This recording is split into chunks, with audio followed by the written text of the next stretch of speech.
que yo voy a intentar señalar muy brevemente son las facetas, los aspectos, que según el Código Civil y Comercial, según su impronta, según su espíritu, tendría que tener un juez virtuoso actual, argentino.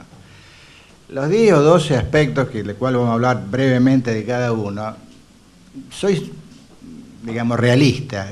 Dudo que se puedan juntar en una sola persona. Pero si una misma persona acumula varias de estas prendas, de estas virtudes, estaremos ante un juez virtuoso, según el Código Civil y Comercial. En primer lugar, que esto, no sé por qué se ha dejado un poco de lado, el actual juez civil, después del Código Civil y Comercial, tiene una nueva faena judicial, bastante distinta a la anterior. La anterior, yo fui juez 40 años, hacíamos técnica con las leyes, hacíamos malabares con las leyes, la subsunción, el hecho, la norma, pero ahora se hace hincapié especialmente en que el juez debe ser un calculador de valores. Vamos a tener que sopesar conflictos de valores, vamos a tener que resolver sobre valores en conflicto, y ya no más los valores, no solo los valores justicia y seguridad como antaño, muchos otros valores jurídicos van a estar en juego. Entonces el juez actual debe ser también un calculador de valores. En segundo lugar, esto, soy parcial, acá soy parcial. El juez actual creo que debe ser activista. Conviene señalar de dónde viene la palabra activista, no es un invento mío, ni mucho menos. Por primera vez, la Corte Americana, en 1992, comenzó a hablar del juez activista con el sentido que se le da acá, que cuál es un juez protagonista, que no le tiembla la mano para dictar pruebas de oficio o medidas para mejor proveer, que rechaza in limine cuando corresponde, obviamente, que proscribe el abuso procesal y lo hace cumplir, todo eso. Hago hincapié porque puede tener alguna importancia práctica, utilitarias para los que están en la profesión o son jueces, que las medidas para mejor proveer o pruebas de oficio están atadas a varias condiciones. El juez no puede en cualquier caso liberar una medida para mejor proveer, como alguna vez alguien ha dicho, de manera peyorativa. En primer lugar, si no hay prueba producida, el juez no puede dictar medidas para mejor proveer. El juez va a resolver conforme las reglas de la carga de la prueba, pero el juez no puede llamar para mejor proveer, porque las medidas para mejor proveer son exclusivamente de prueba. Exclusivamente cuando tiene que ver con la prueba, con pruebas que se contradicen entre sí. En segundo lugar, y esto es más moderno, hoy se dice con razón que el juez, los jueces de primera y segunda instancia y de las Cortes también, deberían explicitar el motivo del despacho de la medida. ¿Dónde usted ve la contradicción entre las pruebas? Explíquelo y no simplemente limitarse a decir en calidad de medida para mejor proveer y la prueba. No. Explique, fundamente, por qué tiene dudas, qué dudas son, en qué consisten, en qué se contradicen las pruebas. En tercer lugar, se debe tener en cuenta que a través de la medida para mejor proveer, nunca el juez puede traer hechos a la causa. Los hechos son introducidos por las partes exclusivamente. El juez puede traer pruebas, pero no hechos, jamás. Y hay otros recaudos que no vienen al caso, pero esto lo digo y lo señalo porque se ha dicho en los últimos tiempos, algunos han dicho de que se despachan muy alegremente las medidas para mejor proveer, y en realidad no es así, y no debiera ser así. En tercer lugar, este juez ideal, que no existe, pero que me gustaría que existiera, debe ser creativo,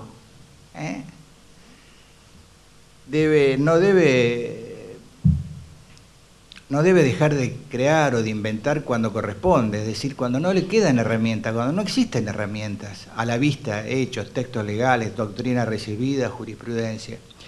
Fíjense que hoy en día hasta es fácil ser creativo, porque está Alavi. Alavi, se habla de Alavi por lo que todos saben, pero Alavi dice claramente en su texto que luego de este fallo de la Corte, ahí donde hay una necesidad jurídica, el juez debe satisfacerla, inclusive creando, inventando doctrinas, y así se inventaron, bueno, los nuevos útiles procesales, las cargas dinámicas, bueno, la medida autosatisfactiva, y una treintena, que no fui yo solamente el inventor, de útiles procesales, de nuevas herramientas que han sido inventadas por los jueces y que muy posteriormente fueron texto legal, como pasó con las astreintes, como pasó con tantas otras figuras. El legislador vino mucho después que la doctrina judicial de punta, sin miedo.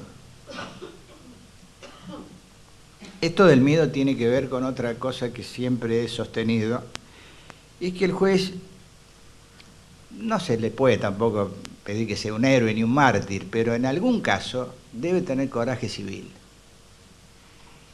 No le debe temblar la mano a veces en privilegiar la necesidad que nota, que advierte en el pleito, por sobre el frío texto legal o por sobre lo que la jurisprudencia de conceptos le dice que debiera ser. Muchas veces tiene que dejarla de lado. Les voy a contar un caso, de muchísimos tengo archivados. Es un caso muy famoso que siempre los activistas lo contamos, ¿no? Una persona que era enfermera en Loma de Zamora tenía una hija oxígeno dependiente. Por lo tanto, dependía de la máquina su vida. Se lo pagaba la obra social de la enfermería de la provincia de Buenos Aires.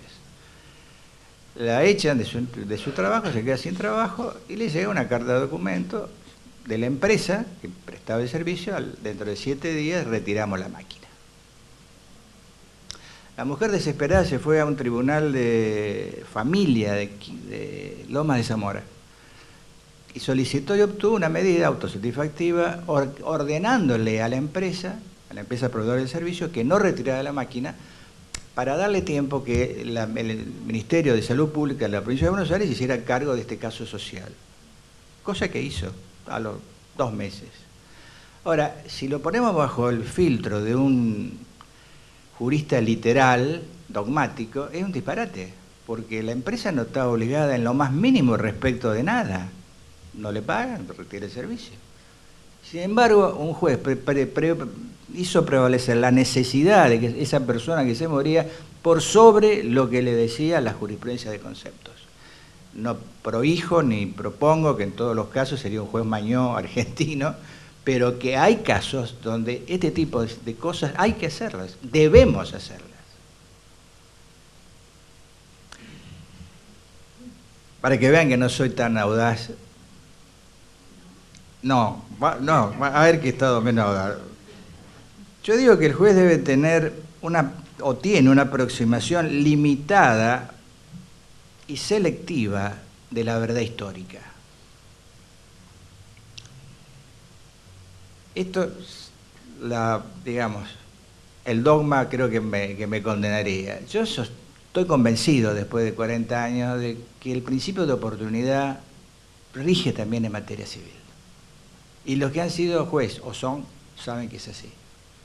El principio de oportunidad penal, ustedes saben, investiga selectivamente, porque el Estado no puede investigar todo, no tiene recursos ni humanos ni económicos. Entonces, selecciona con criterios de oportunidad. El principio que se contrapone en materia penal, el principio de legalidad, hay que investigar todo, una fantasía, es imposible. Eso en penal, pero en civil pasa algo parecido. Porque el énfasis que pone un juez, la preocupación que pone un juez sobre un problema de derecho a la salud o institucional, no es el mismo que cuando se trata de un juicio en rebeldía o un monitorio sin contradictorio. ¿A usted se le ocurre que un juez dictaría medidas para mejor prueba en un juicio que está en rebeldía? Difícil. Entonces hay una gradación, inconsciente o consciente, donde los jueces prestan mayor o menor atención según sea la calidad de la causa. Esto no lo dice nadie, es por supuesto que pueden estar en disconformidad, pero estoy convencido que es así. El juez, es más, no es que no puede, no debe prestarle la misma atención, porque está distrayendo la atención y el énfasis, la preocupación y las medidas para mejor proveer y toda la parafernalia de los casos que realmente trascienden e importan. Por eso, pero aparte, el juez no puede llegar a la verdad histórica. El juez civil no es, y esto, alguno se va a sorprender que yo diga esto, el juez civil no es un investigador de la verdad. No puede serlo, ni debe serlo. No puede ni debe serlo, entre otras cosas, porque la aportación de prueba la hacen las partes, básicamente, y las partes son las que eligen las pruebas y las que las producen, o sea que la negligencia de las partes o la poca diligencia para producir la prueba genera que a la verdad, si no hay contribución decisiva de las partes en materia civil, es difícil que se llegue. El juez civil, esto insisto, para que no crean que soy un investigador loco de la verdad, todo trance, es limitada y selectiva. Hoy en día, gracias a los buenos oficios del nuevo Código Civil, tenemos un juez preventivo de daños. Ya los jueces no se limitan a resarcir, sino que tratan de evitar el daño, tratan de evitar las víctimas. Tienen que ahorrarse las víctimas porque la verdad, y todos lo saben, la reparación limitada es un mito, no existe. No todos cobran todo, ni todos cobran lo que deberían cobrar. Por lo tanto, hoy en día ya el justiciable no se conforma con que le restituyan luego de algún tiempo lo que perdieron. Quieren ahorrarse ser víctimas y para ello está la acción preventiva de 1711, el Código Civil y siguiente, y está un invento de doctrina judicial que se llama el mandato preventivo. El juez también, este hipotético, debe ser teleólogo, debe tratar de percibir qué consecuencias le va a traer a las partes lo que está resolviendo, influye sobre el ánimo del juez y sobre su mano, intuir o saber qué va a pasar con su sentencia cuando se aplique a las partes. Fíjense que antiguamente, siglo XIX, se diferenciaba la función judicial de la función política en esto. En la función política, el acto político tiene sus fines, pero al acto político le importan los fines, se fija en los fines. En cambio, el acto judicial es indiferente. Dura l'estacle, que sea lo que Dios quiere, yo aplico la ley y adiós. Eso es lo que ha venido a cambiar también en buena medida el Código Civil y Comercial. Esto tiene que ver bastante con el juez con responsabilidad social. Acá ya el juez trata de percibir, trata de desentrañar qué va a pasar con su sentencia, pero no respecto de las partes solamente, sino respecto de un entramado social más grande. Hoy en día se habla, la Corte lo ha dicho, de impacto social, con el mismo sentido de responsabilidad social. Hay un famoso caso de este tipo, de juez con responsabilidad social, que siempre se da, que es Unidad Río Reconquista. Es una zona de la provincia de Buenos Aires que se inundaba constantemente, se trataba de entubar este riachuelo, y bueno, decidieron crear una unidad, el Poder Ejecutivo, mandaron la gente, las máquinas, y era inminente que se iba a desbordar otra vez y había que evacuar más de 1000 personas, llevarlas a otra parte porque sus viviendas quedaban inundadas. Se presenta la gente con las máquinas y dice, no, acá no entran. Pero ¿por qué no? Dice, es propiedad privada, o sea, acá no entran. Pero, mire, de esto depende que 1000 personas no se queden inundadas. No, dice, y aparte yo no tengo nada que ver, yo soy un cuidador acá. Los dueños viven fuera del país. ¿Qué hacemos? Prevaleció también acá un poco la jurisprudencia de necesidades y el factor central del fallo, el holding del caso, de lo que resolvió la Cámara de San Isidro fue justamente el perjuicio posible para esas 1000 personas que vivían en las adyacencias de Riachuelo. Eso es responsabilidad social, eso es tener en cuenta el impacto social de lo que resuelve o no resuelve o deja de resolver. Tenemos una novedad también terminológica, que es el juez terapéutico. Suena medicinal, ¿no? Pero bueno. El juez terapéutico es el que no se contenta con dirimir el pleito, sino que quiere solucionar el conflicto de base, que sabe que se va a repetir, muy posiblemente. El juez terapéutico se caracteriza porque por lo común actúa con un equipo interdisciplinario. Se ha preconizado y existen en muchas partes tribunales de drogas, exclusivamente dedicados a eso. Tribunales, bueno, no sé, que hablábamos en Tierra del Fuego, los tribunales de violencia familiar. En este tipo de juez, cuando trata estas causas, no le interesa ni importa quién vence ni quién es vencido. Tiene que ser vencedor todo, ambos tienen que vencer, y no uno imponerse sobre otro. Lo que trata de solucionar es el conflicto de base que subyace, no le importa tanto cómo dirime la causa. Tenemos también el juez de protección. Este ya es más tradicional. El juez de protección es el que trata de equilibrar las desigualdades. Esto en realidad no es una novedad. Franz Klein, en 1890 y pico, redactó un código para el imperio que era socializante, digamos, donde procuraba quizá en exceso nivelar todas las diferencias, lo cual en materia jurídica ustedes saben que es imposible. Es decir, ¿cómo equilibrar un buen abogado con un mal abogado? ¿Cómo hacemos? Que el juez saca los argumentos y se los presta. Es muy difícil. Obtener una igualdad absoluta es muy difícil. Hay aspectos, por ejemplo, como la igualdad probatoria, donde se han inventado mecanismos que procuran en alguna medida equilibrar esas diferencias que pueden ser de edad, género, todo lo que sea sujetos vulnerables. Las reglas de Brasilia son los aspirantes a ser protegidos por este juez de protección, ¿no?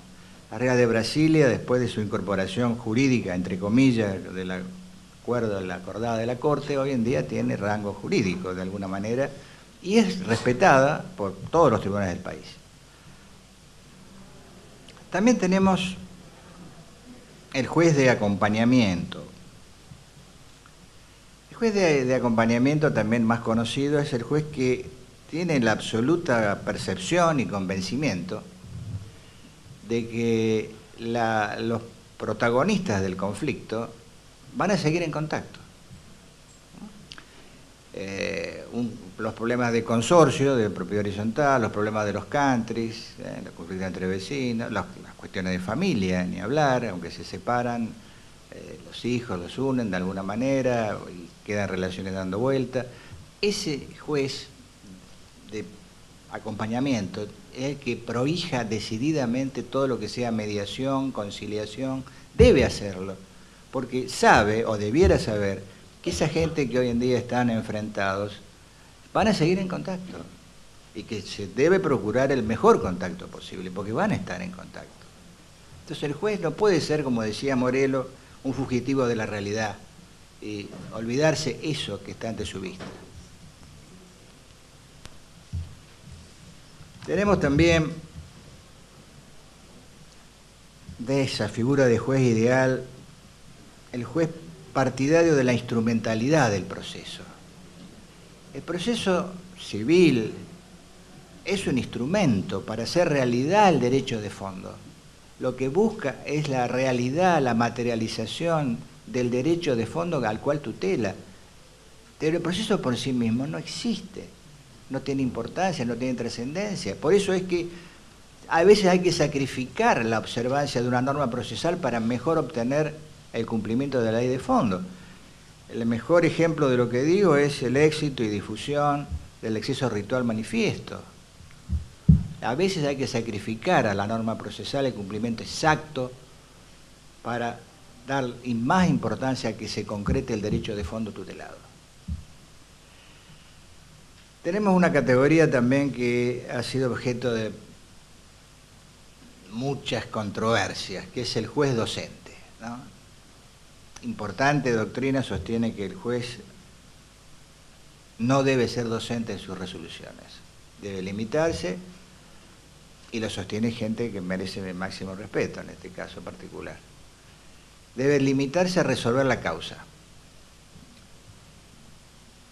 Yo, en lo particular, si bien no pretendo que el juez, ni creo que sea conveniente, se transforme en un doctrinario a través de sus sentencias, me parece que puede cumplir en algunos casos una función docente importantísima.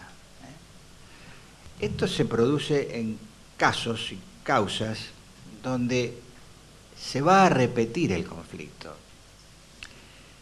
Esto tiene que ver con la famosa doctrina, buena doctrina, que dice que los jueces resolvemos causas, es decir, conflictos reales, y que cuando la causa es abstracta o se vuelve abstracta, ya el juez no puede resolver. Sin embargo, se ha planteado repetidas veces, un ejemplo, pero hay muchos más, de casos donde hubiera convenido que aunque fuera abstracta, el juez hubiera dado su opinión, porque eso sirve como ejemplo y docencia para que no se repita en el futuro. Y esto, el ejemplo más claro es el de las candidaturas testimoniales, que siempre quedaron en abstracto en las Cortes Superiores del país, y nunca se supo bien si el que estaba en función política podía presentarse para ser candidato en otra función política. Y no hubo fallos en el sentido que esclareciera el tema, que seguramente algún día quizás, y aparte se ha repetido varias veces.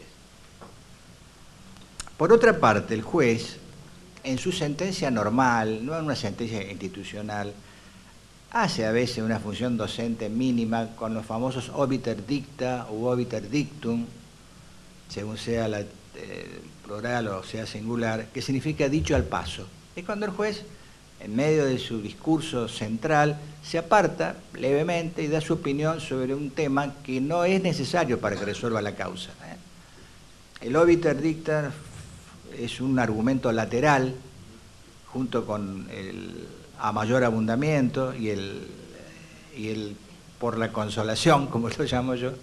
Eso va a decir, ¿qué será eso? Bueno, vamos a decir dos palabras sobre eso.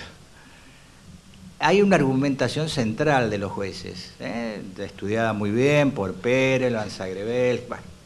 Pero hay argumentos laterales que no definen la causa de por sí, que el juez usa permanentemente. El más conocido es el obiter dicta, dicho al paso.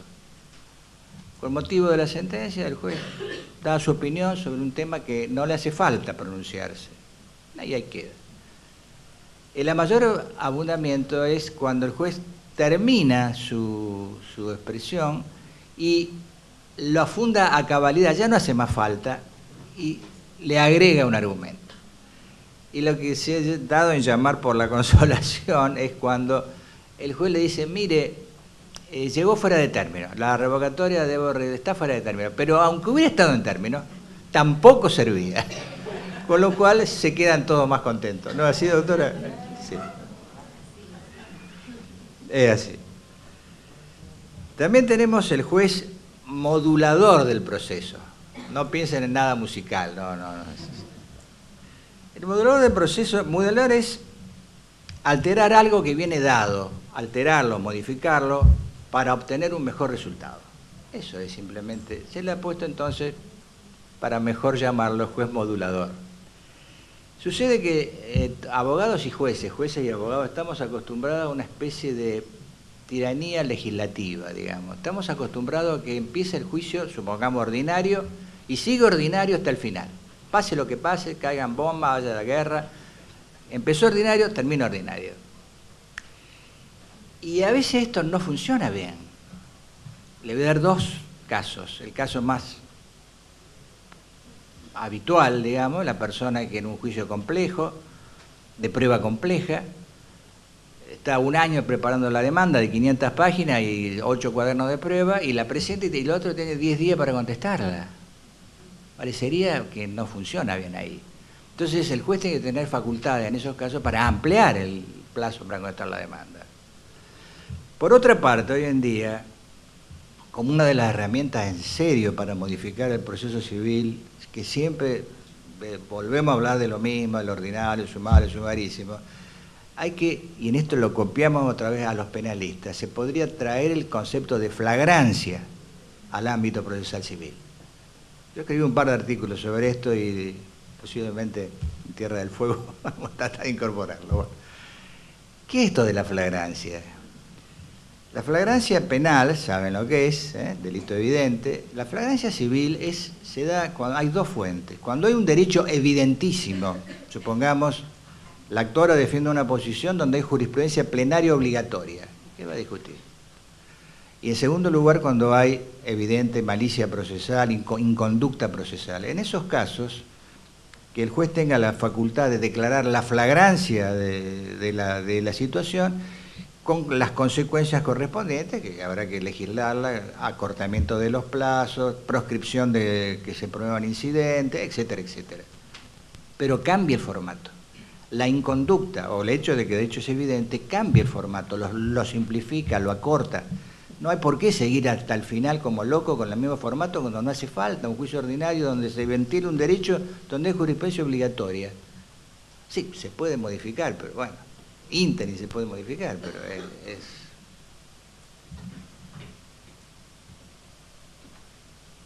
También tenemos, digamos, finalizando, para no... Yo lo que quisiera, si tuviera 5 minutos, si me quieren hacer preguntas, por eso le reservo las preguntas que me quieran hacer. También el juez debe tener o debe poseer la virtud de bien ejecutar sus mandatos. Que sus sentencias no sean pedazos de papel que no tienen ninguna virtualidad. Y en eso los argentinos, el proceso argentino especialmente, estamos en muy mala situación. Los jueces no tenemos facultades reales para ejecutar lo que decidimos. En serio. A diferencia de Brasil, por ejemplo. Brasil tiene las sentencias mandamentales, donde el juez no condena, ordena. El juez civil ordena bajo pena penal. Esto no es para un cobro de pesos, es cuando se ventilan derechos de tercera o cuarta generación, donde no hay modo. Eso es lo primero, los jueces no tenemos facultades, tenemos poquísimas facultades. No tenemos facultades prácticamente. Yo era juez de alzada de familia, excepcionalmente en mi provincia, y tenía, les cuento, hace años de esto, una infidencia procesal, tenía la sospecha de que un matrimonio separado, en muy malas circunstancias, el padre se lleva al hijo a otra provincia. 2 años hacía y seguía con el hijo en otra provincia, lo metió en otro colegio. Yo lo quería, una vez logré que viniera, y quería que viniera porque yo tenía mis dudas si no había un abuso por parte del padre. Me contó por ahí que dormía junto con el hijo, me pareció raro, no sé. 3 veces lo cité personalmente, mandé al oficial de justicia a la otra provincia, le dije que al juez que fuera, no vino, bajo apercibimiento de desobediencia expresa. Por supuesto le hice la denuncia penal respectiva. El juez penal interviniente era amigo mío, colega. Digo, bueno, ¿qué vas a hacer? Lo vas a procesar, me imagino. No, dice, no puedo. Pues, ¿cómo no podés? No, dice, porque vos podés, hay jurisprudencia penal abundantísima que si vos podés lograr que comparezca por otra vía, ¿y qué vía? Y podés ponerle hasta 30 o multa, pero si es insolvente. Ah, no importa, pero... Bueno. Resultado, y lo digo en serio, uno de mis fracasos más estrepitosos judiciales, no logré que viniera, nunca, no pude. Renuncié, después me fui del tribunal y no logré. Bueno, este episodio menor se repite todos los días. Y yo creo que uno de los lugares donde se nota más esto es familia. Por eso es que se han inventado las 30 no pecuniarias, o sea, donde la amenaza no es pecuniaria, sino que la amenaza es de otro tipo. No vas a salir del país si no pagás con los alimentos cuando querés salir para turismo y no si fuera por trabajo o otra cosa. Esas son las 30 las 30 no pecuniarias, que han sido inventadas y que ahora están en el texto legal del Código Civil y Comercial con otro nombre, medidas razonables, medidas razonables. No tenemos tampoco, por supuesto, tampoco tenemos el deber de información patrimonial que existe en países como Alemania, donde el demandado, una vez que, no, antes de la sentencia, tiene que establecer, declarar bajo juramento cuál es su patrimonio para permitirle a la parte actora, en su caso y momento, ejecutarla. Acá el pobre actor tiene que andar corriendo, acudir al veraz si tiene suerte y nada más. Pero eso no es lo peor, porque esto parece que le echo la culpa a los abogados. Los jueces tenemos lo nuestro. Los jueces civiles argentinos hacemos uso y abuso de la ejecución sustitutiva. por daños y perjuicios o por terceros, cuando muchas veces se puede ejecutar por mano propia del juez, a través de oficiales de justicia y de modo compulsivo. Pero es meterse en el barro, es meterse en el barro. Entonces, ¿por qué optan los jueces habitualmente? La ejecución por terceros, la ejecución de daños y perjuicios. Pero a veces se puede cumplir en especie, a través de los resortes, de algún resorte que podemos tener, pedir el auxilio de la fuerza pública. No lo hacemos, o tratamos de no hacerlo. Tenemos una visión poco ejecutiva. Es más, en muchas provincias que he dado alguna charla por ahí, me han dicho, yo les decía, ustedes tienen la ejecución provisoria, o sea, sale la sentencia y pueden ejecutarla ya. Digo, ¿cómo va eso? Y no se aplica. Digo, ¿por qué no se aplica? La última en Tierra del Fuego. Pero en varias partes. No, dice, no la aplicamos. No, dice, no, medio complicado, hay que poner la fianza. Entonces, las culpas son repartidas, ¿no? Esto es una visión ultra veloz de lo que sería un juez virtuoso. Y acá el doctor que me presentó también,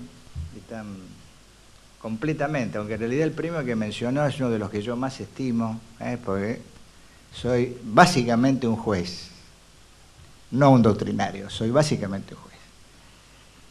Y vamos a darla completa a la frase que dijo acá el doctor, con lo cual cierro y si me quieren hacer alguna pregunta, con todo gusto. El juez es el administrador de la justicia, con ley, sin ley o contra la ley, porque el valor justicia prevalece sobre la ley y puede comprenderlo porque se deja entrever que también comprende el afianzar de justicia inserto en el preámbulo. Y era efectivamente Germán Vidal Campos el que decía hay que administrar justicia con ley, sin ley o contra la ley. Muchísimas gracias.